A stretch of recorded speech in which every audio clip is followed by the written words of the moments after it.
Olá, boa noite a todos os nossos alunos e alunas de Investimentos 2, nossa disciplina de Asset Pricing aqui da FEAC. Hoje, dia 3 de março, nosso 22º encontro, e seguindo o nosso calendário, nossa programação desde o início do curso, né? Hoje está previsto o quê? A gente continuar o assunto de CCAPM, ou Consumption Capital Asset Pricing Model, que também pode ser entendido de maneira mais didática e intuitiva como sendo os modelos que dão preço nas ações, nos fundos de investimentos em ações, mas que têm fundamentos não apenas microeconômicos, mas também macroeconômicos, e daí eles serem chamados de macrofinance, né? Macrofinanças. Na aula passada, que foi o nosso primeiro encontro sobre este último tópico, este último módulo, Macrofinance, a gente viu um histórico de modelos desde a década de 50, 60, passou pela década de 70, até que a gente entendeu que, possivelmente, ali com a contribuição de 78 da Árvore de Lucas, estávamos diante, na época não se inferia isso, hoje, 40 anos depois sim, mas estávamos diante de uma nova família de modelos. E a gente vendia que essa família, ela domina a ciência financeira nesse aspecto de asset pricing, não é o caso de corporate, mas em asset pricing, domina a literatura. Eu não estou dizendo que depois da década de 80 não tenha havido boas contribuições com modelos lineares de multifatores, ou até alguma contribuição interessante com CAPM, isso não é o ponto. Mas o estado da arte passou a ser o tal do CCAPM, que a gente vai ver hoje, que são modelos não lineares. Não lineares porque você não consegue isolar os parâmetros a serem estimados numa forma linear, numa forma aditiva. Os parâmetros vão estar dentro de uma raiz, numa potência, os parâmetros vão estar em equações, em fórmulas mais complicadas, e por isso que a gente chama essa família de modelos de uma família não linear, né? Então, tem um embasamento de macro, e ela é mais complexa e mais difícil de se estimar, porque são modelos não lineares. Não lineares, porque os parâmetros não estão numa função linear.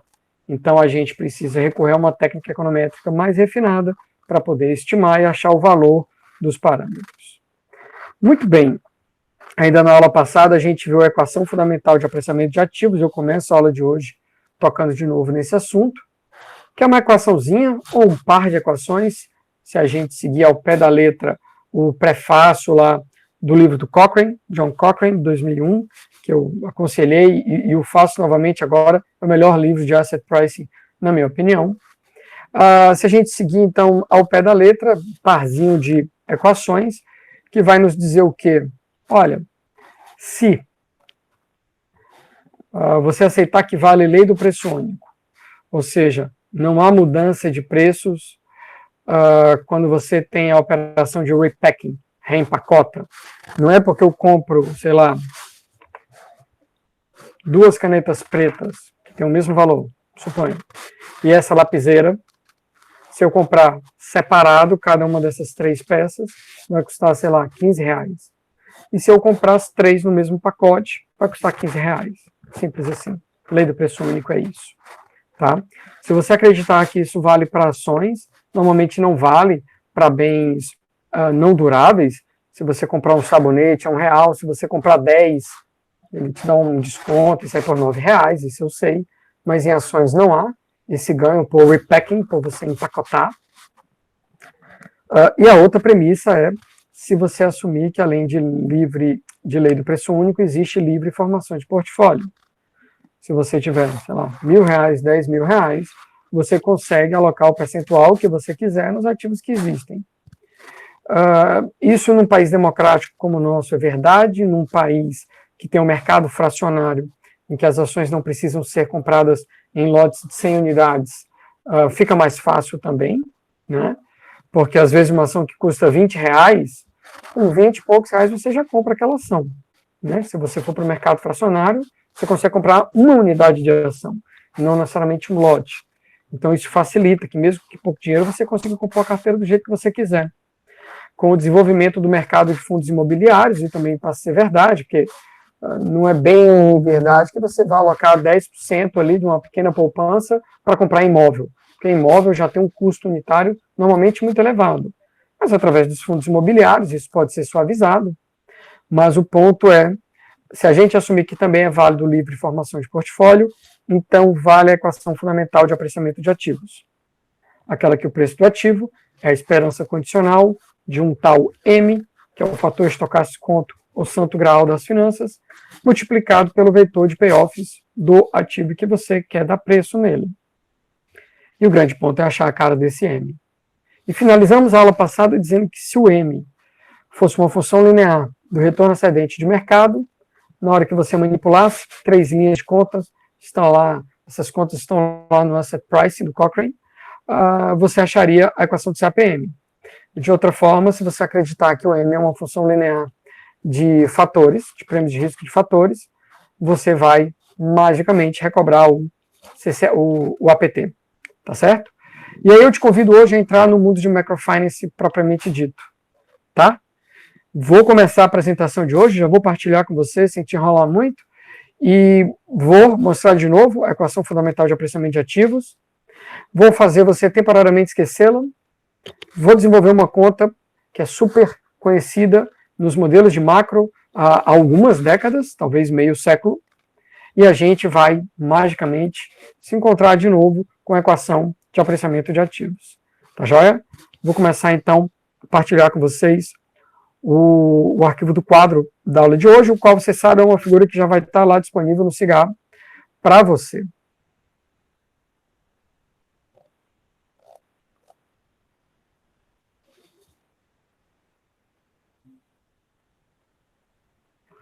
Maravilha. Espero que você esteja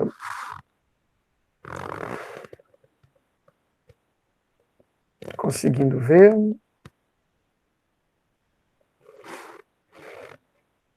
Não, deu muito certo não. Só um instantinho.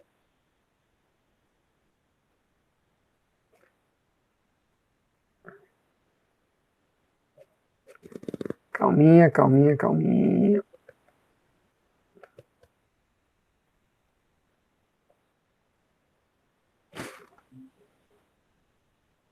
Opa, agora ficou melhor, né? Coisa boa. Muito bem, acho que já está um bom zoom, né? Minimamente ajustado. Talvez dê para melhorar um pouquinho aqui. Vejamos aqui. Infelizmente não. Muito bem, gente. Estamos aí na aula de hoje, portanto, né, aula 22. E eu te convido, a gente nunca vai poder esquecer disso aqui nessa disciplina, né? Vou até pegar aqui tudo. Equação fundamental de apreciamento de ativos. Yes! Preço do ativo 1 e, desculpa, é a esperança condicional desse produto.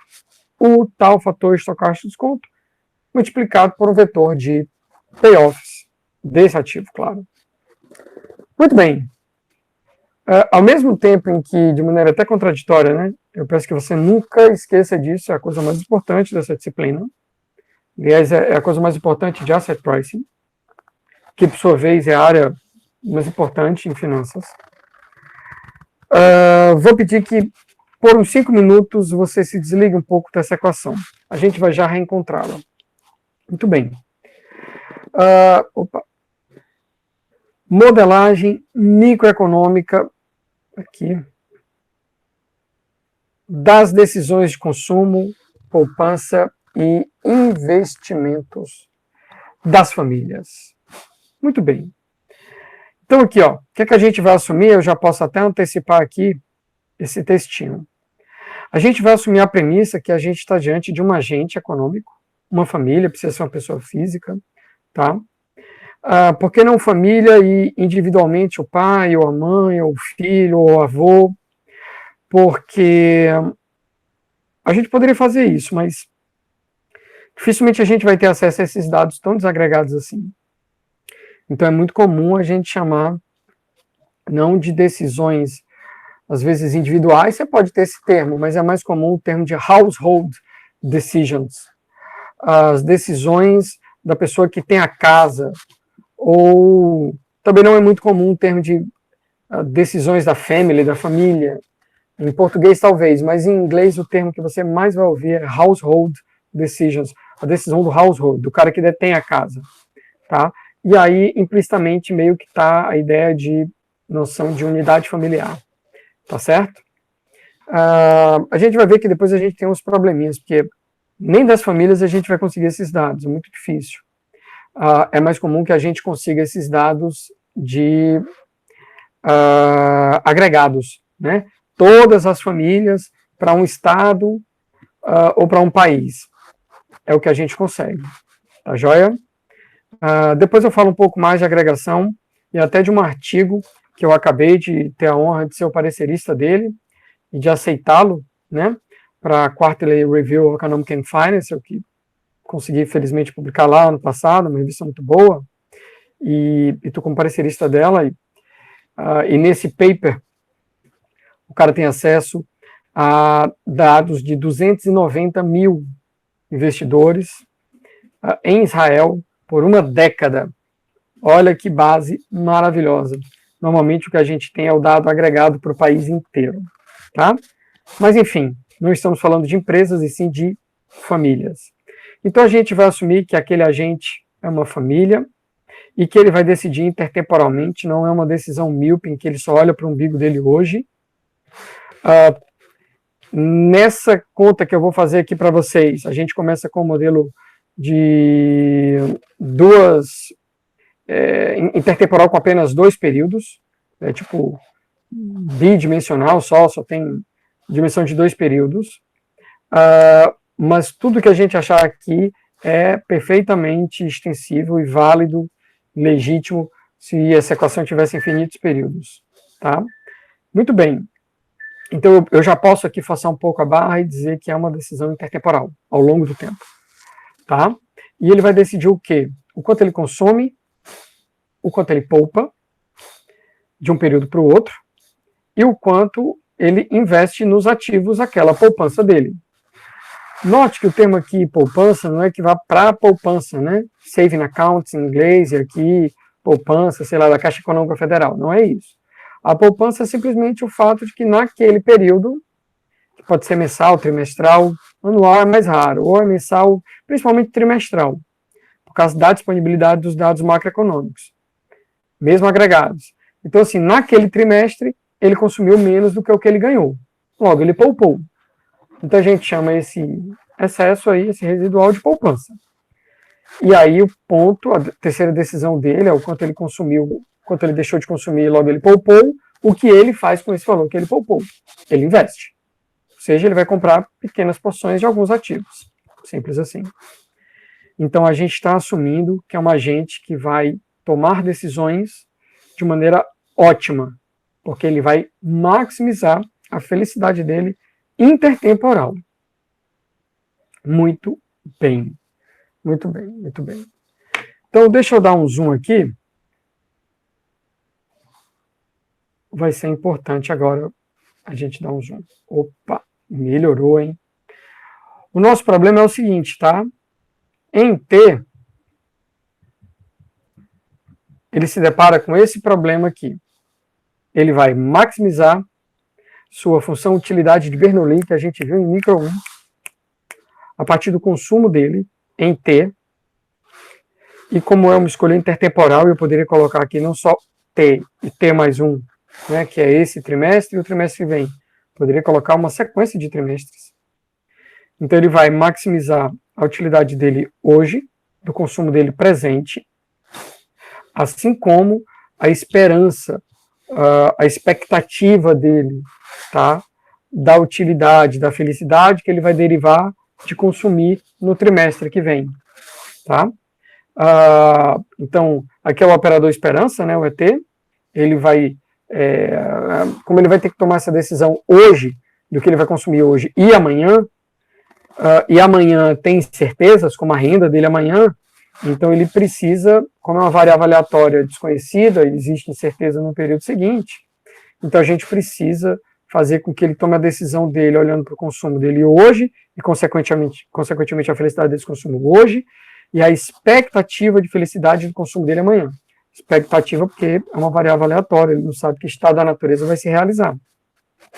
E é muito comum que a gente use esse beta, tá? Que aparece aqui na equação, porque esse beta aqui, ele meio que vai descontar um pouco o fato de que as pessoas tendem a ser um pouquinho ansiosas. Então, assim, consumo hoje não é a mesma coisa que consumo daqui a 3 meses, não é? Nem de hoje para amanhã a mesma coisa, vale de um trimestre para outro trimestre, ou de um mês para outro mês. Então é normal que esse beta seja um pouquinho menor do que 1, tipo 0,99, 0,97, 0,94. Normalmente, tem toda uma literatura sobre esse fator subjetivo de desconto, tá? Intertemporal de desconto, mas ele é meio que uma taxa de ansiedade. Se ele for igual a 1, quando a gente for estimar, significa que para você tanto faz consumir hoje como no trimestre que vem. À medida que ele for baixando de 1, significa que você prefere mais consumo hoje em detrimento de consumo no futuro. Povos como asiáticos, que são mais tranquilos, eles tendem a ter esse beta mais perto de 1. Eu não vou dizer que seja irracional ter um beta maior do que 1. Você prefere consumir no futuro do que hoje. Sei lá, eu não me recordo de nenhuma literatura, nem mesmo artigos muito bons e muito conceituais e didáticos, como o do Kocher-Lakota, sugerindo que não possa, tá? A intuição sugere mais que esse beta seja menor do que 1, e próximo de 1. Mas, enfim, um cara que prefere o futuro em relação ao presente também não me parece ter uma patologia psicologicamente falando, tá? E sociedades latinas, nós, os italianos, enfim, talvez tenhamos esse beta bem mais abaixo de 1, porque a gente parece mais ansioso, tem uma visão mais de curto prazo, né? Mas, enfim, essa é a felicidade dele hoje e a felicidade dele no futuro, descontado por essa taxa de ansiedade e trazida a valor presente por esse operador esperança, que é um operador que vai pegar essas variáveis que estão em T mais 1 e vai projetar no espaço de informação disponível em T, né? E para que ele tome essa decisão, a gente tem que observar as restrições orçamentárias. Então, é sujeito à restrição orçamentária, RO. Restrição orçamentária em T é a seguinte: o que ele consome hoje, C de T, é igual a ET, se Event Endowment, uma espécie de dotação. Ele não tem o poder de escolher isso. A gente pode, claro, trazer essa discussão para o modelo depois. O cara, além de consumir, além de decidir o quanto ele poupa, quanto ele investe, ele pode decidir sobre o emprego dele, consequentemente a renda. É uma opção, tá? Mas isso não está em questão no modelo original. E então ele consome a dotação dele hoje, que é o endowment dele em T, menos o quanto ele poupa. O que ele poupa está aqui. Nossa, que coisa esquisita. Não, não é não. Isso aqui é o seguinte. Isso aqui esqueci o nome dessa letra grega, não sei se é Xi, acho que é Xi, tá? Se não for, eu vou ficar cometendo esse erro sucessivas vezes aqui. Então, esse aqui é o Xi, I, vezes o preço hoje do ativo I. Então, isso aqui é a quantidade que eu compro do ativo I, vezes o preço dele. Ou seja, isso aqui é o quanto eu gasto para comprar de ativo I. Quero 10 unidades dele, vezes o preço dele, que é R$30, R$300. Então, pronto.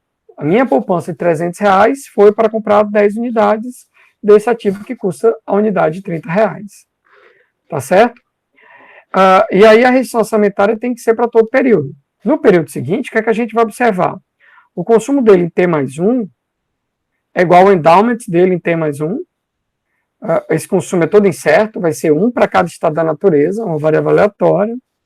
A renda dele também tem incerteza, tá? E a gente vai ver isso aqui, né? O que ele comprou em termos de quantidade, 10 unidades, que assim seja, por exemplo, vem para cá. Só que ele comprou a um preço em T, ele comprou um preço T, né, PT, né, do ativo I. E agora é PT mais 1, desse mesmo ativo, tá? Então você comprou 10 unidades de um ativo a R$30, você economizou R$300 e gastou esses R$300 compondo esse portfólio, e essas 10 unidades estão com você. No período seguinte você vai vendê-las. Para quê? Para poder consumir. Quando você faz isso, você vai vender ao preço vigente no futuro, PT mais 1. Tá? Se for acima de R$30, você fez um bom negócio. Não só porque você jogou dinheiro de hoje para amanhã, isso parecia importante para você, como fez esse dinheiro crescer. Né? Esses R$300 que você poupou em T vão se transformar no valor maior, em T mais 1. Tá certo? Muito bem. Aqui um pequeno lapso, tá? É T mais 1, né? Dentro desse parênteses aqui, tá? Seria restrição orçamentária em T mais 1. E aí vamos lá, né? Condição de primeira ordem, eu vou derivar com relação ao QSI, que é a minha variável de investimentos. Por quê? Ora, porque CT e CT mais 1, que são minhas outras duas variáveis, elas já estão identificadas por essa equação aqui. Paulo, mas o correto não seria menor ou igual? Seria, mas como nós temos aqui não monotonicidade nessa função utilidade, significa que o cara vai, quanto mais ele consumir, mais feliz ele vai ser. Não faz sentido ele não usufruir o dinheiro dele ou com consumo ou poupando. Não tem um terceiro lugar para ele colocar, tá certo? Então é nesse sentido aqui que a gente vai fazer o quê? Olha, o consumo é dado por essa restrição e ela vai valer com igualdade. Então eu vou substituir o CT, ó, que está aqui dado nessa igualdade, eu vou substituir ele aqui em cima. Ó. E o CT mais 1, que também é dado por igualdade, eu vou substituí-lo aqui em cima. Morreu, queridos. Jogou aí toda a minha função objetivo aqui, ó, vai ficar em função do QSI apenas. O QSI vai aparecer aqui. O endowment é exógeno, o preço do ativo é exógeno, nada mais disso ele controla. Tá joia? Quando você derivar igualar a zero com relação ao QSI, que vai aparecer tanto aqui dentro do CT como aqui, você vai achar essa equação aqui. Ó. O linha de CT vezes o preço do ativo I em T igual a esperança condicional de beta, o linha de CT mais 1, vezes PT mais 1. Ora, Paulo, não está muito claro para mim que eu possa derivar dentro do operador esperança. Claro que pode, gente. O operador esperança, quando a gente tem aula de estatística 1 ou 2, agora não recordo, depende do curso, a gente vê que o operador esperança, se for em tempo discreto, ele é um somatório. Se for em tempo contínuo, ele é um integral. De um jeito ou de outro, ele é uma soma. Derivada da soma, soma da derivada. Então não há problema nenhum nisso aqui. Tá certo? Muito bem. Ótimo, ótimo. Quando eu rearranjo essa equação aqui, eu encontro essa equação aqui. Olha que coisa linda. Que coisa linda? É uma coisa linda. Preço do ativo I em T é igual a esperança condicional, abre as chaves aqui, beta, o linha de CT mais 1, ou seja, a utilidade marginal do consumo no futuro, dividido por o linha de CT, ou seja, utilidade marginal do consumo hoje, vezes o preço do ativo em T mais 1.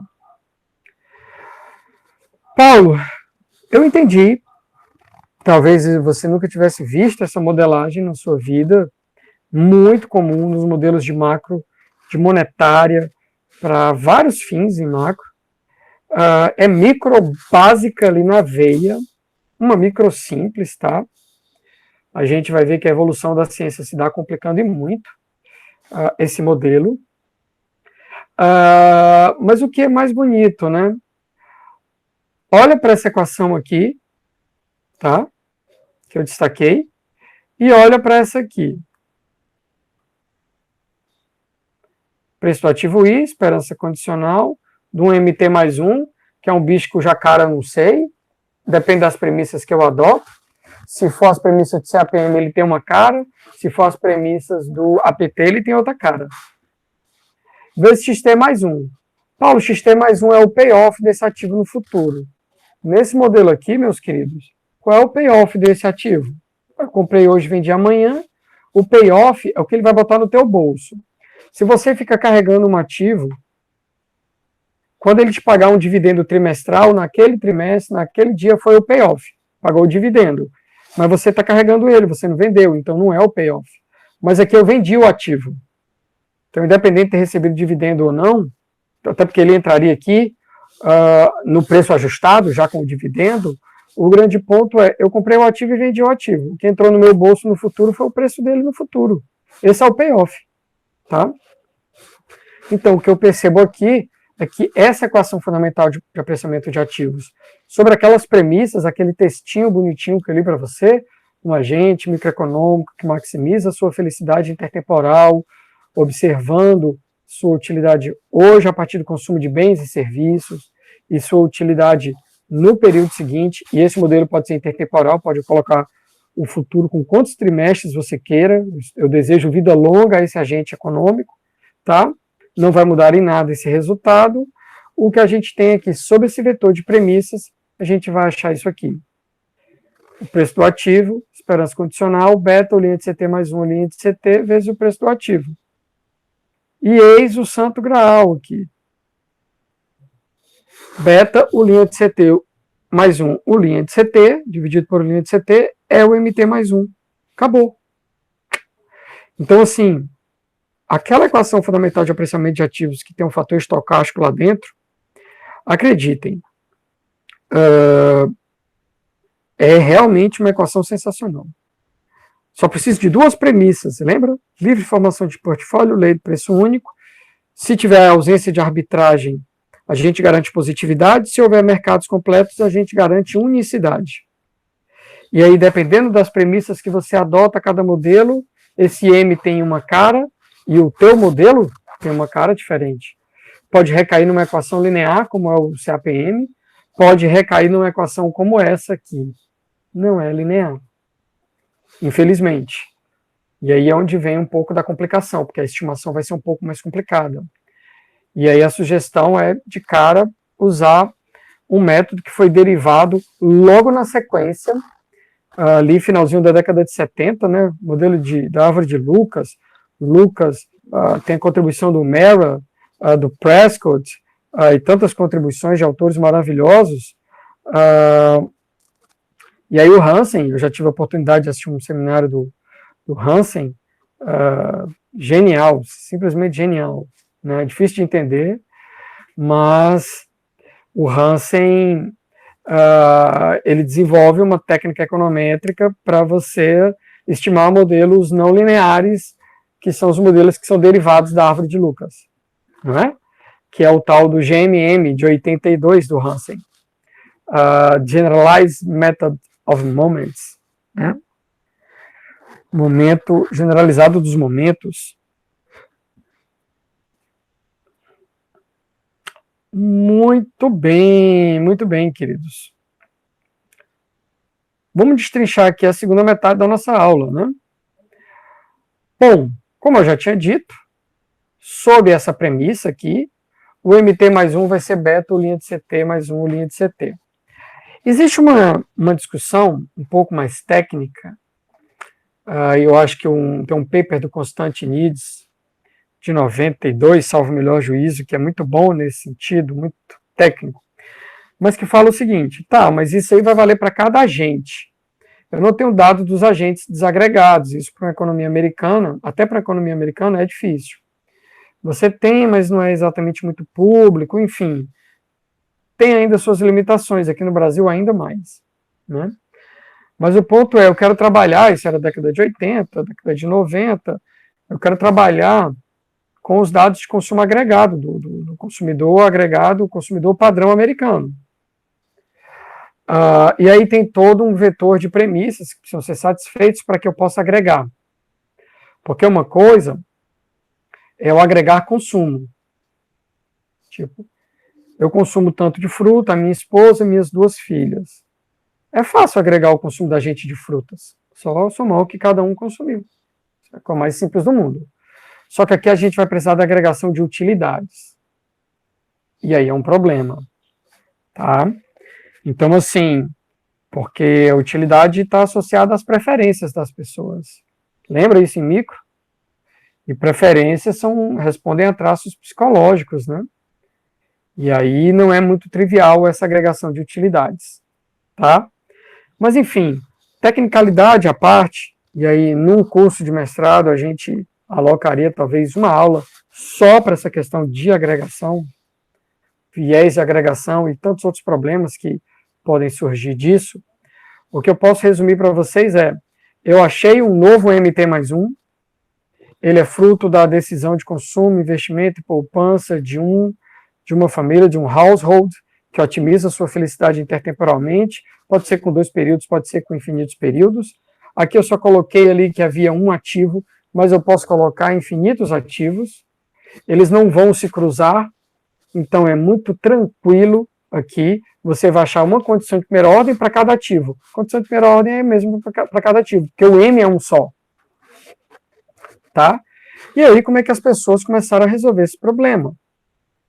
Testando empiricamente. Oh, faz sentido, that's good. Vamos lá, então. Aí eu cito aqui 7 pilares que nortearam essa literatura que vai testar empiricamente isso aí. Muito bem.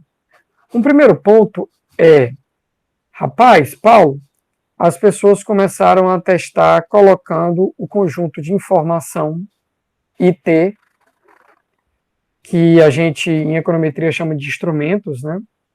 A gente vai colocar uns instrumentos para poder projetar essas variáveis aleatórias em T+1 no espaço, né, em T.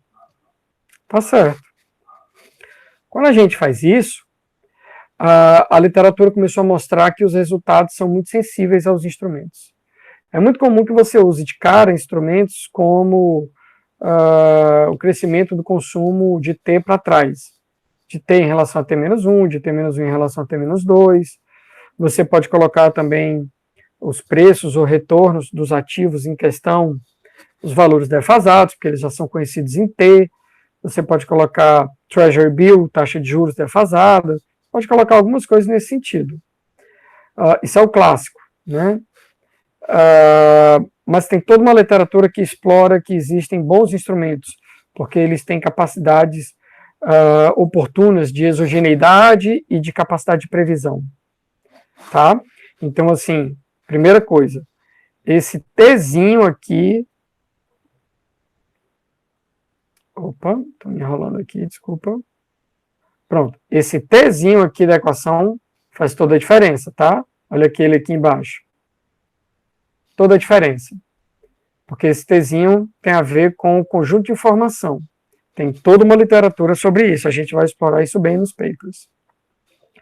O outro ponto é o ET em si. Porque minha sugestão, e a gente tem um paper, que é o terceiro paper da minha tese, uma Apply Economics, que a gente teve a honra de publicar em 2016, ou seja, né, para quem conhece minha trajetória, significa que foram 10 anos depois de eu ter defendido. Eu defendi minha tese em 11 de dezembro de 2006, e esse paper foi publicado na Apply Economics em 2016. Né? Eu recebi a resposta da CEPT dele, quando eu estava no encontro científico, no seminário em Costão do Santinho, em 2015, em dezembro de 2015, e só foi publicado em 2016. Então, lá a gente dá uma contribuição que esses modelos não deveriam ser estimados em log, porque se você assumir que essas variáveis são log normais, esse modelo que vai se mostrar todo não linear, quando você log lineariza, o modelo fica todo linear. Aí é mais fácil de estimar, até usando mínimos quadrados ordinários. Só que essa é uma premissa falsa, né? As variáveis aleatórias que estão aí dentro não são log normais. E a log normalização traz uma série de problemas. Então a sugestão é que você estime isso aí em nível, ou seja, de maneira não linear. Na última aula nossa, que vai ser uma aula sobre views, estimando esses modelos, vocês vão ver por que as pessoas tendem a log linearizar. Porque fica muito mais fácil. Significa que testar em nível não é para todo mundo. Testar em nível é difícil, tem sua idiosincrasia. Mas a nossa sugestão é teste em nível. Outro ponto é a cara da utilidade. Eu vou já mostrar a cara da utilidade que primeiramente foi sugerida e é a mais comum, a canônica, mas tem toda uma literatura que brinca com essa função utilidade. Utilidade que seria utilidade agregada de uma sociedade, de um estado, de um país, às vezes altamente heterogêneo, né? Então a gente vai ver que existem aí pelo menos umas 10 funções de utilidades, papers que foram muito bem aceitos, muito bem publicados, tentando resolver o problema que eu vou apresentar hoje no final da aula, já, e tentando resolver esse problema, seja via mudança de instrumentos, log linearizando uma determinada corrente, tentou resolver esse problema, sugerindo outras funções de utilidades, porque aí significa que é uma outra função que vai estar lá dentro, outros parâmetros, tudo muda, tá? Há uma literatura que tentou ver que, vixe, parece que dá uns problemas, né, quando a gente estima esse modelo. Será que não é um problema de frequência? Olha, frequência padrão ouro, isso aqui, né, é trimestral, porque você tem dados macroeconômicos com frequência trimestral, até para um país como o Brasil. Vale para os Estados Unidos, Europa, que é para onde estão a maior parte desses papers. Os meus bons papers são todos para os Estados Unidos, né, que é onde estão os dados, que é para onde estão os olhos, a atenção do mundo, né. Então, assim, até para o Brasil, papers como a gente já fez para cá, usando esse assunto, como a dissertação de mestrado lá no Caim da Cirlane, são dados trimestrais. Não vejo muita razão por que você vai fazer isso, por exemplo, ao ano. Na década de 80, 90, ainda meio que se justificava, os papers do Kocher-Lakota, do Merrill, Prescott, vá lá, né? Porque eles pegavam um século de dados, frequência anual, tinha muita observação. Mas os estudos mais recentes são, na sua ampla maioria, trimestral. Então, assim, ficar brincando com a frequência achando que o resultado vai mudar e aí você vai achar bons resultados, nessa ciência financeira, não resolve. Há uma galera também que vai explorar, não deu certo o modelo, ficou esquisito o resultado, mas é por causa do ativo. Querida, a equação fundamental de apreciamento de ativos é universal, ela tem que dar certo para tudo que é ativo. Você pode até imaginar que tem ativo que seja mais fácil, ativo que seja mais difícil, mas o fator estocástico de desconto que só apressa ativos, ativos com uma determinada categoria, com uma determinada natureza, sei lá, esse fator estocástico de desconto é muito coxinha, não vale não. Se ele for bom mesmo, ele apressa qualquer coisa. Então, ficar mudando os ativos, achando que vai resolver, não é por aí. Quase finalizando. Tem uma literatura que a gente vai explorar que tenta observar o quê? Rapaz, vamos mexer nos dados de consumo, porque os dados de consumo, e essa literatura é muito interessante, é uma sacada muito boa, né? Eu não tenho aqui de cabeça agora, nem está no quadro branco, mas eu vou trazer para vocês na próxima aula quem andou mexendo com esses dados de consumo. Cara, olha assim, rapaz, a gente vai já descobrir aqui que eu preciso de volatilidade nos dados de consumo. Quando você pega consumo de bens não duráveis e serviços, tipo, é a tua cesta mensal ali, trimestral de consumo, tá? Rapaz, ela é muito estável ao longo do tempo, sabe? Ela oscila muito pouco. Você pode ter um aspecto de sazonalidade, você pode ter um aspecto de mudança de temperatura de um trimestre para o outro, você pode ter uma série de coisas. Mas em condições normais, quando você olha os dados agregados para uma sociedade como a americana, ou até a brasileira, a série de consumo é aproximadamente 60% da série de renda. E ela é altamente suave, altamente smooth. Então ela não oscila muito. Quando você bota dados duráveis, ela já oscila pra caramba. Porque não é todo dia que tu compra um carro. Não é todo dia que tu compra uma linha branca, ou seja, uma geladeira. Muito menos não é todo dia que tu compra um apartamento. Então é uma série super volátil. E a gente precisa disso para ajustar os dados. Então, inicialmente, os papers só botavam o consumo de bens não duráveis e serviços, ou seja, aquelas coisas do dia a dia que você come uma semana e um mês e depois estraga, então você precisa comer, e determinados serviços, que é uma cesta cujos preços não oscilam muito e o teu consumo disso não oscila muito. Principalmente quando você agrega. Aí é que não oscila muito mesmo. Então, assim, isso não resolve o problema. Então, essa literatura começou a colocar dados de não duráveis e outra parte da literatura começou a colocar dados de bens importados. E aí, nessa literatura, eu tenho até uma contribuição, que é um dos papers que vai ser apresentado na quinta rodada, dia 22 de março, que é um paper que eu tive um grande prazer de fazer em coautoria. O paper é do Alex, eu entrei como coautor para ajudar na escrita, na venda, na atualização da literatura, na estimação, que é um International Review of Economic and Finance, que saiu ano passado, 2020, é uma revista 1, top de linha, e é nessa contribuição, olha, vamos colocar nessa cesta de bens, duráveis e não duráveis, e serviços, mas também aqueles que são bens domésticos e bem importados, porque na hora que pega bens importados, tem a questão do câmbio, o câmbio é muito volátil. Eis uma fonte de volatilidade que muito nos interessa.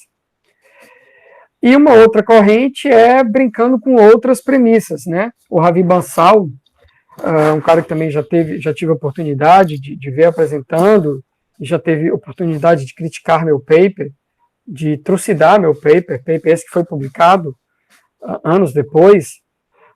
O Ravi Bansal, que é um grande pesquisador nessa área, ele trabalha muito bem com essa vertente de outras premissas, que é explorando outras fontes de risco, enfim, ele sempre tira uma ideia nova aí, que tenta resolver os problemas dessa equação. E você pode estar muito curioso, mas cadê os problemas dessa equação? Os problemas vêm desde a década de 80, tá? Basicamente, o que é que se fez nessa literatura? Assumiu-se aqui essa utilidade constante relative risk aversion, ou seja, um coeficiente de aversão relativo ao risco constante, tá? A aversão é esse alfa aqui que está em negrito, até peço desculpa, ele ficou meio feioso aqui. Então, o teu consumo é 1 menos a aversão no expoente, dividido por 1 menos a aversão.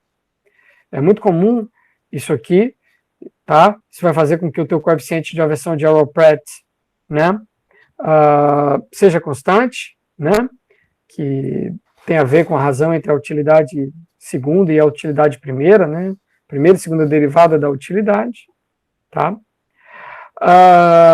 Os ativos, naquela época, eram dados anuais de retornos dos ativos. Que ativos, Painho? Tá aqui, ó. Papai mostra para você. Retorno de mercado, pode ser Bolsa de Nova York, a Mex, mas era muito comum o Standard & Poor's, e o ativo livre de risco, Treasury Bill, o T-Bill, tá? E aí uma coisa que eu não havia mostrado para vocês, mas retorno aqui para mostrar, se o preço do ativo entrar aqui dividindo, do lado direito, aqui vai ficar 1, né? E aqui vai ficar o quê? Vetor de payoffs no futuro, dividido pelo pelo preço atual, é o retorno, né? O retorno bruto. Então, o retorno bruto de qualquer ativo tem preço 1, tá certo? E aí, para fechar a nossa aulinha de hoje, o nosso grande aprendizado, que vai motivar o que eu julgo ser a literatura mais vasta, mais interessante em finanças no mundo inteiro, que é o tal do Equity Premium Puzzle. Equity de mercado, né? Assim, não é um prêmio de qualquer equity, é da carteira de mercado. O prêmio de risco da carteira de mercado. O prêmio de risco da carteira de mercado é mais ou menos o seguinte, ó. O T-Bill, o Standard & Poor's, carteira de mercado americana, se você pegar um século de dados, na média vai dar 9% ao ano, já deflacionando. E o T-Bill, ao ano, vai dar 1%. Então você tem um excedente de mercado aqui, um prêmio de risco de 8%. O prêmio de risco de mercado americano é 8% anual. Ah, massa. E aí, quando a gente brinca com essa equação aqui, tá? Que, pela equação fundamental de apreciamento de ativos, né? Eu tenho isso aqui. Tem que ser o preço do retorno, tanto do Standard & Poor's, como do T-Bill. Aí eu pego isso aqui, começo a manipular, e até faço uma aproximação log normal para ficar um pouco mais simples. E aí eu percebo o seguinte, ó. Retorno excedente aqui no numerador. Essa continha demora uma meia página para fazer, tá? Tem lá no Cochrane, se você tiver dúvida, me pergunta. Mas peço que você me dê um voto de confiança de que isso aqui de fato é verdade. Então, no numerador, 8% de prêmio de risco e de retorno excedente na média. Desvio padrão do Standard & Poor's é da ordem de 16%. Então, aqui você tem 8% no numerador, 16% no denominador, divide um pelo outro, aproximadamente 0,5. Esse 0,5, ele vai ser aproximadamente igual à aversão ao risco, que multiplica, vou até expandir aqui, a aversão ao risco que multiplica o desvio padrão do crescimento de consumo. O problema, meus queridos, é o que o crescimento de consumo de não duráveis e serviços oscila muito pouco, é da ordem de 1% só. Um pouquinho mais, talvez. Isso significa que a gente precisa ter um alfa aí, Jesus do céu, da ordem de quanto, meu Deus? 50? É isso? Acho que é isso.